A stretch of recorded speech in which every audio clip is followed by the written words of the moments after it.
Let's play some hockey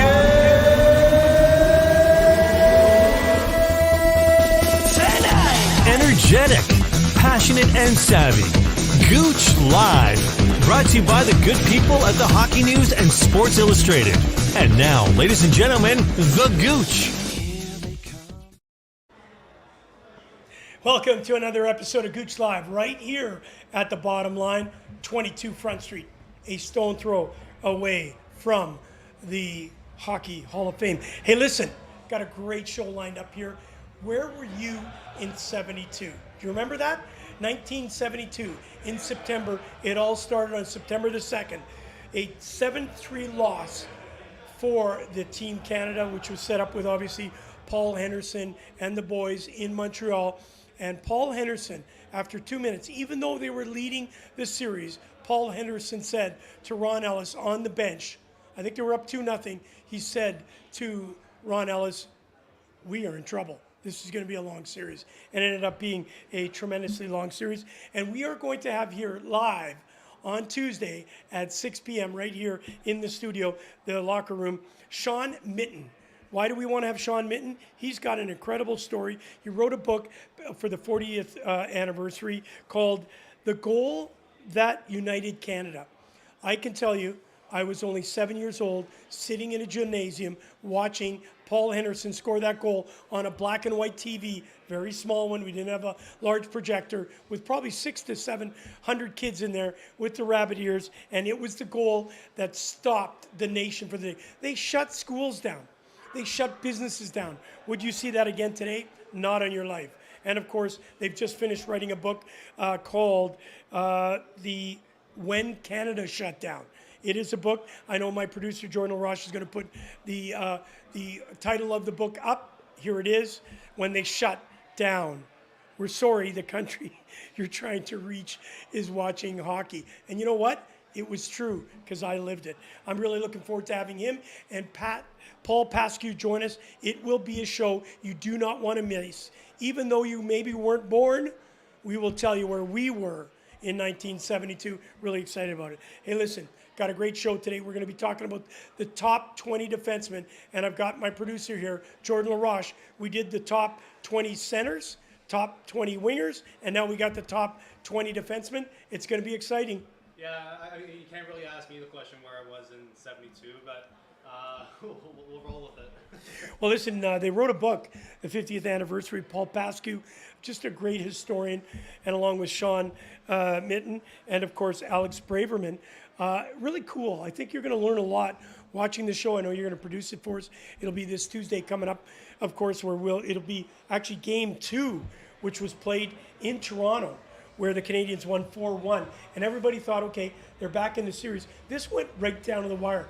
It took till game 8, with 34 seconds to go, for our Paul Henderson to score the winner. But that's not what's interesting, because you don't know these stats, do you? No. Okay. Game 6, Paul Henderson scored the game-winning goal in Moscow for a 3-2 win for Canada. They had to win all 3 games to win this series. So he scored the winner in Game 6. Game 7, September the 26th, a 4-3 win. Who scored it?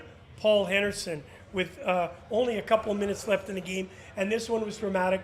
I had the opportunity to see Paul Henderson and Yvon Cornway last week. You saw him also in Ottawa. Talk about this very important goal that was scored. A 6-5 win. 6-5 win. And the iconic story is Paul Henderson scored with 34 seconds to go to win the series, which changed the National Hockey League. It changed the international game for all times. And we'll get a chance to talk with Paul Pascu and Sean Mitten right here on Tuesday night. I'm excited for that. I know. I mean, my dad showed me the video when I was a kid, and I mean, I'd heard kind of stories here and there about the 72 Summit Series, and I mean, it'd be a really cool experience to have them both in the studio and actually just get deeper into the topic. It's something I definitely want to learn more about. And it stopped. I'll tell you what, it did stop the country. So yeah. It's really exciting. You know, there was a golden goal, of course, with Sidney Crosby. Did it stop the country from doing business? No, I don't believe so. Sorry, say it again? When Sidney Crosby scored his golden goal, No. We didn't stop. No. The world didn't stop. No, I mean, I still wasn't in Canada then, but I mean, I remember waking up before school started, and my dad took me to a bar in the bar area of Hong Kong to watch the game in my school uniform. And then we went back to school after. Hey, listen, really cool. We just talked about Team Canada 72, and we got all these great comments coming up. Jordan, your mic isn't on. It is now. I will admit, the first time I spoke there, it wasn't on, but it is now. And Robert Wine would be the first one to pick it up. Thank you, Robert. We need you as our technical advisor. Thank you very much. Eric Breck, the season can't start soon enough. I know you're really excited about it. We are excited about it. And Susan Cook, look at this one. My uncle was the coach. So proud. So, Susan, we'd like to know who your uncle is because we don't know. Do you know? Nope. Finally, Ian Cobb, thank you for joining us. Canada has lost their real game of hockey to the USA. Cash cannot compete with a 76-cent dollar. Well, I'll tell you what, we're doing pretty good. Yeah. Edmonton looks great. Yeah. Calgary looks great. Toronto Maple Leafs look good. Montreal Canadiens, their future is bright.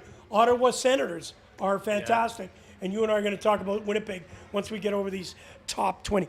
Harry Sinden, that's right. Susan, I apologize. Brett Leopold let me know that. You've mentioned it. I really apologize. That's right. Harry Sinden, one of the all-time greatest hockey minds for Canada. And I look forward to, Susan, you joining us one day and talking about that because he was a heck of a man. Okay, let's talk about it. The NHL has come out with their top 20 defensemen. We're going to go from the bottom instead of going from the top. I've got some discrepancies already that I'm going to question you on it. And when we started off, at the 20 spot is Brent Burns. Then we go up to Alex Pietrangelo, Rasmus Dahlin, Drew Doughty, and Zach Werenski do the top, I guess the top 15 to 20, 16 to 20. Yeah. Are you in agreement with that number? Not really. I look at Brent Burns and Alex Pietrangelo there, and I mean they've been probably two of the most impactful defensemen in the NHL over the last decade or so. I would like to see, especially Pietrangelo. I thought he would have been higher, but Brent Burns maybe a spot or two up. I mean, and to have Rasmus Dahlin, who I really like. I just don't think he's really kind of found his game just yet. He still has a lot of work to do. So I think maybe they put him ahead of him. But then you also look at Drew Doughty, who I love, I've always loved, but did miss a significant amount of time this year. And, we said this last week as well. If there's not going to be consistency in whether it's going to be this past season or their whole career, I mean, these rankings just don't make sense. Hey, listen, breaking news. John LaRoche has just joined us all the way from Thailand. I want to make sure we get this one. Our school stopped classes, and we watched it in a classroom. Black and white, poor reception, and we'll remember it forever. Obviously, your father has passed it on to you. I do want to say, John, we watched it in a gymnasium. With 600 to 800 kids. I can't remember how many, and it was certainly on that. Yeah, I mean, I can't really remember anything even close to that. I mean, growing up in Hong Kong, we had some kind of celebration for the Beijing Olympics in 2008, but like that was it, really. All right, listen, Billy G, who's going to be on our show, Billy the Greek, and of course Norman Storman. Norman will be here live in studio. Really excited about that. He approves of your shirt. I like the shirt. It's fairly new, so thank you, Billy. But Billy, what about my shirt? I just fill it out a little bit more. All right, let's continue. I'm agreeing that I think Brent Burns should move up in the rankings, and only this, because Morgan Reilly is sitting way up into the 14th spot. So the 14th is Shea Theodore, Morgan Reilly, Jacob Slavin, Quinn Hughes, question mark for me, Moritz Seider, maybe a little bit earlier, and Mikko Heiskanen. Are you surprised at the 10 to 14, 10 to 15? Yeah. I mean, I don't love it at all. I mean, Morgan Reilly for starters. I think it's tough to, put Pietrangelo and Brent Burns. Brent Burns maybe, but Pietrangelo for sure. I think is the overall more complete player than Morgan Reilly, and I mean we saw that just talking about the Leafs all year. I mean. Morgan Reilly was spoken about a lot as it kind of got closer to the playoffs. We weren't really that happy with his play. And he's never been in the Norris. We haven't ever heard anybody talk about Morgan Reilly as a Norris contender. Yeah, and I don't think Morgan Reilly, I said this as well during the season, I don't think he's a number one defenseman on a team. I think he's a really good second piece. I think there's so many teams that have a better number one defenseman than that. I mean, in this ranking should be higher and maybe should be making more than Morgan Reilly. But then we go to Quinn Hughes, who's ahead of Jacob Slavin. What's the love affair here? I don't get it. And I was telling you before we got on the show, the NHL just has this love for Quinn Hughes, and I don't get it. Is it because maybe that there's so many Hughes coming into the game? I mean, it's marketing for them, sure, whatever. But Quinn Hughes, if you look at the Vancouver Canucks, it was a disaster this year, and I think he did have an okay year. I just think that it's tough to put Jacob Slavin, who was number one defenseman, on a very, very good Carolina Hurricanes team behind Quinn Hughes. Great to see Derek Luck. I saw you in a couple great pictures, of course, with Nazem Kadri. We have not forgot about you, bud. We are waiting for you when we start doing our predictions, and we will have you on. Not only are we going to talk to you about the Toronto Maple Leafs, but of course the signing in Calgary, which both of us like, Nazem Kadri going to where he is. All Leafs are overrated and never deliver. John, that's a little bit heavy. I think we love you, guy, but I think we got to look at it. And I've been really hard on Austin Matthews and Mitch Marner. They've delivered. They just haven't delivered when they needed to deliver, obviously in game in that first round. I think this will be the true tale for the Toronto Maple Leafs, and as we look at them, we will find that out. We'll be talking about that. We also said that going to last year, too. We'll be talking a lot about that. Of course, Derek Luck wants to go a little further. Never contention for Norris Trophy, and Reilly doesn't sound right. I agree. I think Quinn Hughes is better than Reilly. I will agree with that. I agree with that. But I also think Brent Burns, where he is today, I know I have a love affair with Brent Burns, but where he is and what he means for this team, Carolina's gone out after him for one reason only. They want his defense. They want his offensive prowess. He's not quite as. I was watching a video the other day when they were showing his feet movement. Yep. Wow, still at his age, it looks great, and I think that's going to be the determining factor here. Brent Burns will rise in that. Obviously, he was playing in a team that was really kind of discombobulated. They just didn't look good. San Jose looked very confused, if I could use a word. I think Brent Burns is going to rise tremendously. And I think you also got to say the value of Alex Pietrangelo for the Las Vegas Golden Knights is so much more important than where our friend even Quinn Hughes is. But I think you're right. I think the Morgan Reilly is just overdubbed. Yeah, but one cool thing out of that little group that we just read off, Moritz Seider being a number 11. I don't disagree. I don't agree with it. Like we said, we thought there are a few players who we feel could be definitely higher in this ranking, but for Moritz Seider, just the rookie year that he had, I think around 50 assists, I think close to 60 points there. I mean, just for a rookie to come on the scene and do that in a very fitting Detroit Red Wings uniform, very much looks like a Nick Lidstrom out there. So I'm really excited for this guy's future, and putting him at 11.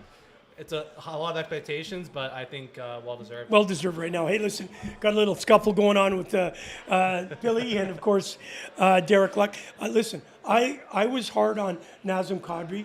I think it's the right move. I think it's a great – I know we're talking about defensemen. Let's get back on track here. Billy and, of course, Derek Luck. I think Kadri train – Don't we show the little – Let's go with the Kadri train. Yeah, let's go with the little exchange here. Loving it. All right. Excuse me. We'll go with that. We'll start with Here that. we go. I think, and he's right. I think Quinn Hughes should be ahead of Reilly. Then we go down to you guys on the Kadri train. Meanwhile, you run him out of town. We did not run him out of town. I never rode him out of town. Certainly, Derek Luck did not run Kadri out of town. So let's make it start. Toronto fans certainly did. I think the management forced him out.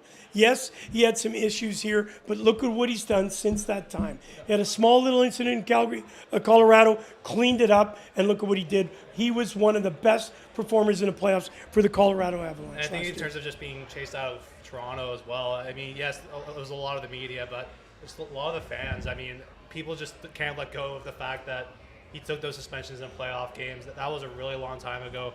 For Nazem Kadri to go to Calgary and just have a fresh new start on a Stanley Cup contending team, I think is perfect opportunity for him and perfect opportunity for the Flames. All right, so listen, we're going to final statement. Billy, We're going to shut it down with what Derek Luck says, and we're going to get back on the defensive train. Kadri train. I built the train and rode it with Nas at the draft table till now. He's the original OG. You remember what that is? Old gangster? Original gangster. Original gangster. And he is. So we're going to leave it at that. Billy, you're going to be on the show. We're going to get our buddy, of course, Derek Luck in, and then we're going to really go at it because I think Nazem Kadri deserves what he's getting right at this minute. Billy, by the way, a guy like Naz playing a heavy game while undersized does not bode well for a 7-year deal. Love the guy, but he's got a lot of miles. I think he's got a lot of miles to bring because he's not going to have to play the same game in Calgary. He's going to be able to show his skill, which he showed in the playoffs last year. He doesn't have to be that rough and tough and rugged guy that he was. I think he's got a long-term career with the Calgary Flames. I'm moving the Calgary Flames right now ahead of the Edmonton Oilers in that division. I'm with you there, but I do kind of agree with Billy a little bit with what he said there. I mean, the guy's in his early 30s now, and he's been playing this rugged physical game since he was London Knights. So that's be really interesting to see if we kind of maybe do see some decline, which. You kind of counter out that argument with he had the best offensive year he's had in his whole career. So it'd be really interesting to see how the next few years go for Nazem Kadri. Are you joining our friend Billy on the love coach? Yep. There you go. Yep, there All you right, go. we're back on track, guys. Let's get back on track. All right, from 5 to 10, we've got, we mentioned Miro Heiskanen, Johnny Carlson, like him, like his game, Devin Taves, Aaron Ekblad down at that number, Chris Letang, question mark for me, Charlie Mcavoy. Of course, Mcavoy had a great season, didn't go as far in the playoffs as we thought he would, and of course, he won't even start the season. Are you happy with the 5 to 10? Yeah, I think I was a little more happier than I was with the last group. I mean, you mentioned Chris Letang there. It didn't have to. We wasn't spoken about a ton this year. We didn't talk about it much for that matter too. But he did really have put together a pretty solid season for the Pittsburgh Penguins, and I mean, it was enough for them to give him an extension and bring him back even at his age. So Pittsburgh sees something in him, and who am I to tell them no? Well, we'll see what plays. So I'm going to look at this. I think the settings are pretty good. John Carlson had a decent season. Devon Taves, I don't think you can question what he did this year. And, of course, Aaron Ekblad. I think the Panthers are going to struggle this year. I got this feeling. With Tkachuk going there and losing Huberdeau, losing Uyghur, I think they've weakened instead of strengthening, and I think it's going to be on that back end. I think Uyghur's going to be one of those guys that you really are going to miss when he's gone. Yeah, and for Florida, it's just too bad. I mean, they had a really solid team, but I think they lost more than they gained in that Matthew Tkachuk trade, and I'm kind of with you. I don't think they won't be the top team in the league this year for sure. I think they still do make the playoffs, but it is going to be a bumpier road for the Florida Panthers than it has There been. is a challenge, and I love when it gets to be a challenge. Billy, look at this. Let's go start. I'll be in the studio soon, Derek. Yes, you will. You'll be starting. We're going to see you tomorrow. We're going to talk a little bit about, let's get the rivalry going right off the bat tomorrow, Billy. But you will be in the studio, of course, with Storm and Norman. I'm loving it. And then, of course, Derek Luck. You can't put all 31-year-olds on the same boat. Naz is really not like the others. Let's watch and see. And then, of course, we got an open invitation to come in hand. So that's great. Yeah. So we're going to get you and Billy, you and Derek. We're really looking forward to it. You know what? This is a lot of fun. Of course, everybody has their opinions. Somebody's going to like this player. Somebody's going to like that player. But I think in all, let's see where they come out with the facts. Yep. You know, what's happened in the past is what's happened in the past. Nazem Kadri held that Stanley Cup with the Colorado Avalanche for a reason. He was deservedly there, played a big role in it, and let's see what he does in Calgary. All right, moving on to, obviously, this is cool. I like this. Kale Mccarr, number 1. Victor Hedman, number 2. Roman Yossi, number 3. And your buddy, Adam Fox, number 4. Are you happy with this? I mean, we had a little conversation beforehand, and I don't love the Kale Mccarr or Victor Hedman, but at the same time, after this year, it's really hard to tell It's hard to give a number one flat out. I mean, Kale Mccarr was just so dominant for so long this year, and we saw we gave him a lot of credit for his offensive production. But throughout the playoffs, he was Colorado's best defensive defenseman while being able to generate offense, which I think is definitely remarkable. And you looked at Victor Hedman's just sustained success, has been a rock for Tampa Bay, and arguably probably the best defenseman in the NHL of the last half decade or so. So I am pretty happy with these rankings. And Adam Fox being below Roman Yossi. Yossi won the Norris Trophy. It'd be weird. It'd be even weirder for the NHL to put him above Yossi there. Well, I'll tell you what. When you look, of course, at Mccarr, he is definitely one of the best ever. I think. Yeah. I see that Derek's already said that. I shouldn't say he is. He could be. Very well. Let's not anoint him the Bobby Orr status yet.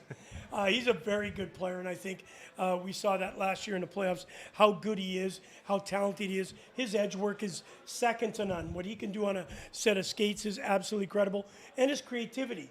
Yep. Plus, he plays defense, which is also very important. I keep thinking back to that one play Kale Mccarr had. I can't remember if it was overtime or just in the regular game, but he went stride for stride with Connor McDavid while skating backwards and still made the defensive play on it. So, I mean, lucky you're 100%. You very well could be right, but it'd be interesting to see in about 10 years if he really is. It's really early. And Marty Roberts, thank you for joining the show.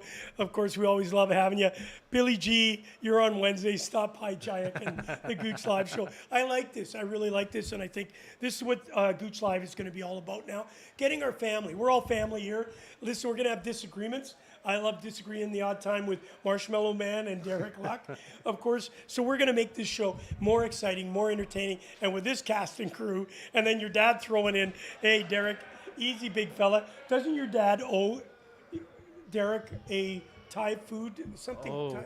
well, I'll go back. I'll go back and watch that episode, but it's definitely something. Hey, Mccarr is only 23. Bobby Orr said so himself that Mccarr is better than he was at that age. Really, you know what? We've heard a lot of comments. Let's give it a little bit more time. Listen, he is extremely talented. He is very, very good. But here's what I'm going to say to all of you Mccarr lovers.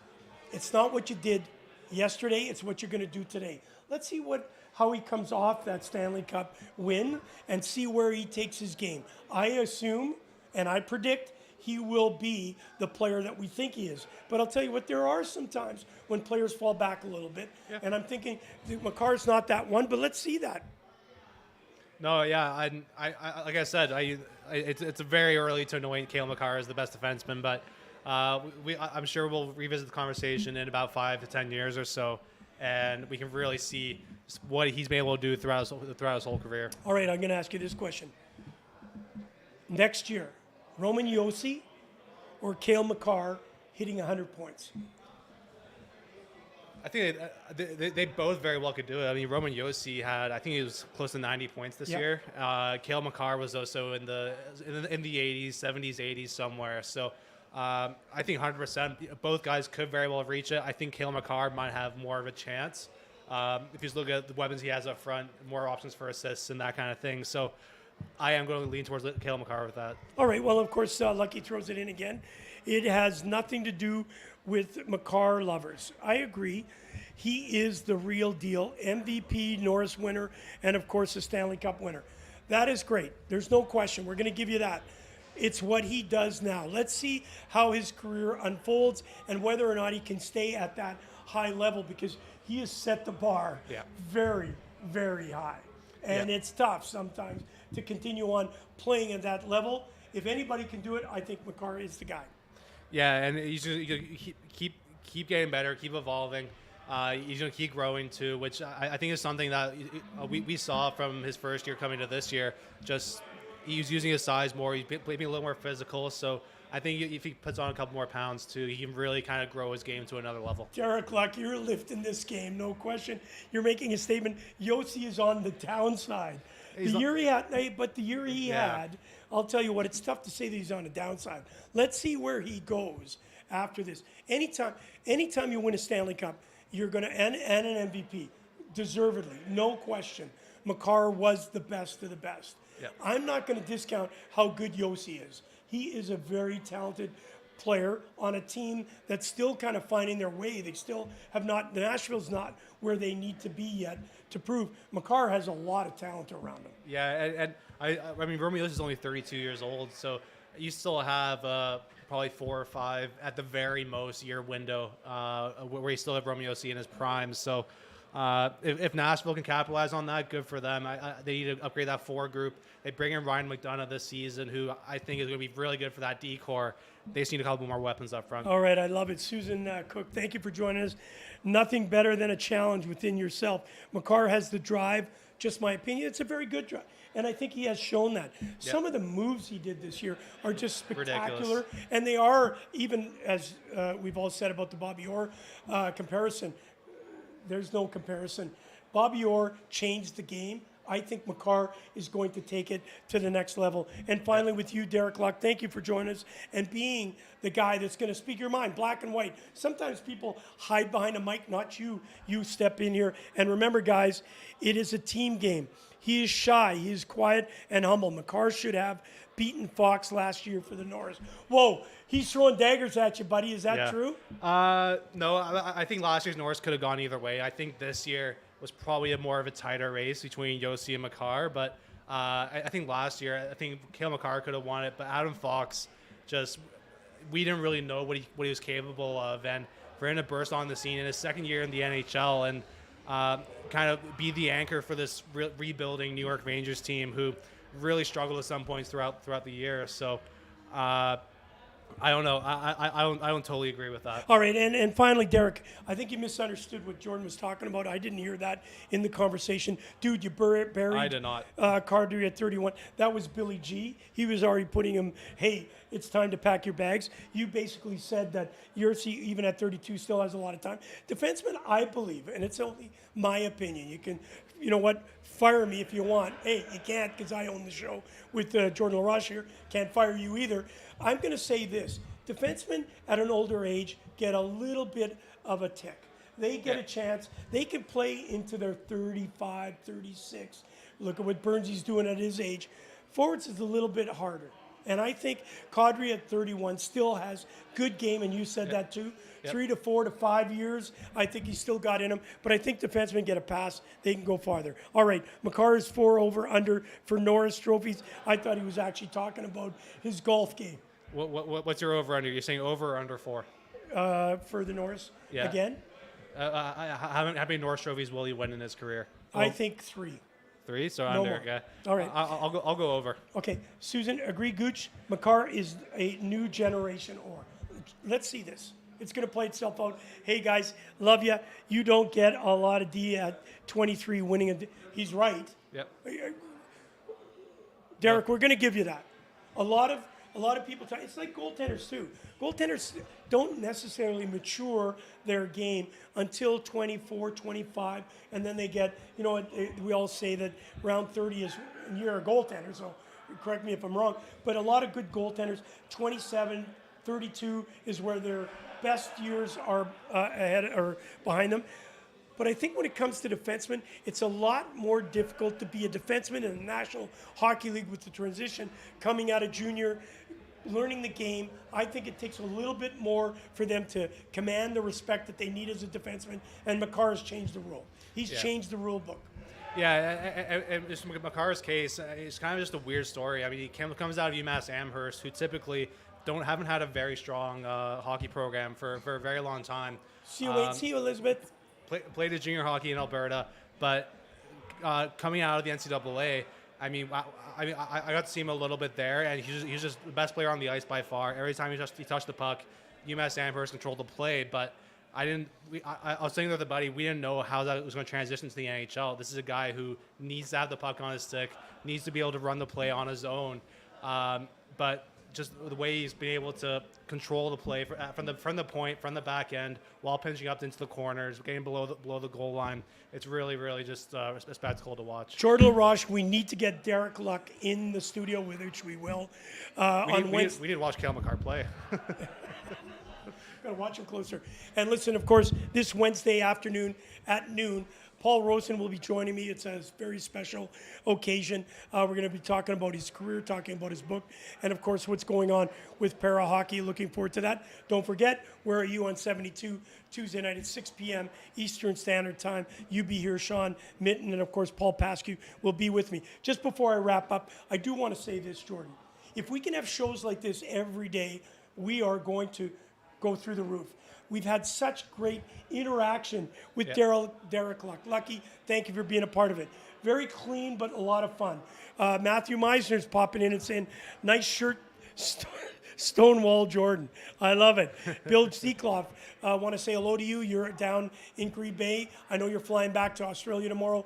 Great. Thank you for being over here, obviously, for the para hockey tournament. It was absolutely fantastic. Barry Shelley joining us. But I really think that interaction between John R. LaRoche, happens to be your father, and, of course, Derek Luck, and the Billy G coming into the equation. I think we're going to have a lot of great shows coming up starting in September. Billy, we're going to be talking, obviously, with Storm and Norman. And, of course, Derek Luck, we're going to have you on, of course, as not only the Toronto Maple Leaf correspondent, if you want to call it that, but where's your alliance now? Where are you going? Yeah. Are you a Calgary Flame lover, or will you stick with your Toronto Maple Leafs? Looking forward to that. No, I mean, even the past few years when Kadri was down in Colorado, he was still true to the Leafs, and I have to believe he'll do the same. Hey, listen, of course, you never can have a show without having Tony Meal pipe in and say, go Leafs. Derek, Gold Flames. Derek, next week we're going to have you on. We're going to talk about the Kadri. What a great tribute.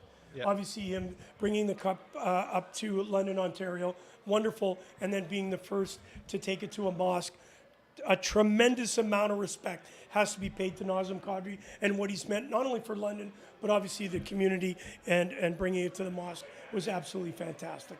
Yeah, and I mean, I know the Muslim population of London would definitely appreciate it. And I mean, London's kind of gone through some dark times when it comes to all that kind of stuff. I won't get too far into it, but it's really cool to see that Kadri still brings it home to a place that I still kind of feel like home is in London. Hey, listen, thank you for all these great comments. Susan, of course, go Bruins, go. We'll get you James Murphy on. He'll be talking to you about his Bruins.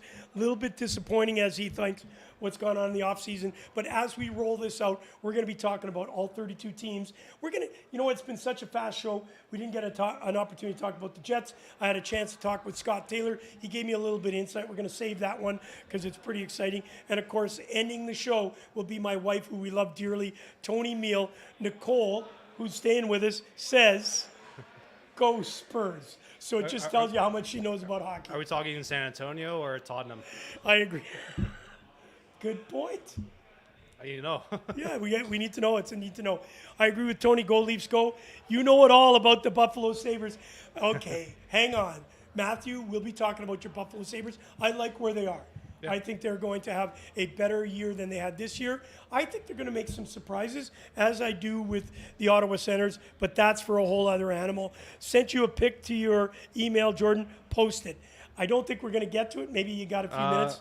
I'll see if I can find it quickly. Yeah. I'll do the wrap-up. You do the posting. Okay.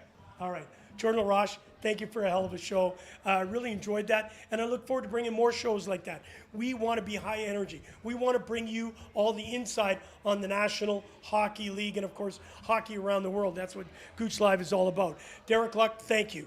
Matthew Meisner, always a pleasure. Don't forget, we're working on it. We're coming down to see you in Uesca, Argentina. Really excited about that.